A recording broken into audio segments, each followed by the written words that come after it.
രാഹുലുമായി ബന്ധപ്പെട്ട് ഉയർന്ന ആരോപണങ്ങളിൽ പ്രതിപക്ഷ നേതാവ് വി ഡി സതീശൻ രണ്ടാം വട്ടം പ്രതികരണത്തിനെത്തി. രാഹുൽ MLA സ്ഥാനം രാജിവെച്ചേക്കും എന്ന വരികൾക്കിടയിൽ വായിക്കാൻ പരുവത്തിനുള്ള പ്രതികരണമായിരുന്നു പ്രതിപക്ഷ നേതാവിൻ്റേത്. ഞാൻ CPM എന്ത് ചെയ്യുന്നു, BJP എന്ത് ചെയ്യുന്നു എന്ന് ഞങ്ങൾക്ക് പ്രശ്നമല്ല.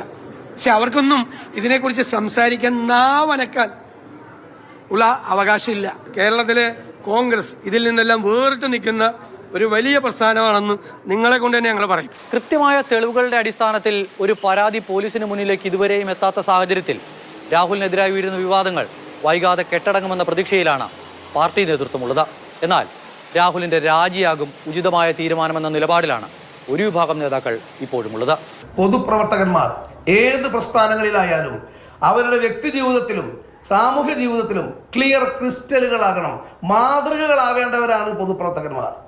AK ശശീന്ദ്രനെതിരെ ആരോപണം വന്ന ശേഷവും സ്ഥാനത്ത് തുടരുന്നുണ്ടല്ലോ എന്ന മറുചോദ്യമാണ് കോൺഗ്രസ് ഉയർത്തുന്നത്. മുകേഷ് MLA രാജിവെച്ചോ എന്ന ചോദ്യവും നേതൃത്വത്തിനുണ്ട്. നിങ്ങള് അത് മുകേഷിന്റെ കാര്യത്തിൽ ആദ്യം ചോദിക്കട്ടോ, എന്നിട്ട് നമുക്ക് ആലോചിക്കാം.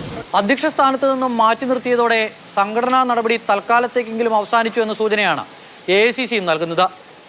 നിലവിൽ വിവാദം അടഞ്ഞ അധ്യായമെന്ന പരാതിയില്ല എന്ന കാരണം ചൂണ്ടിക്കാട്ടി ദീപാദാസ് മുൻഷിയും പറയുന്നു. Already he said what he has said and I think this chapter is over. So far to the party no complaint has come from any person, any woman or any family against Rahul.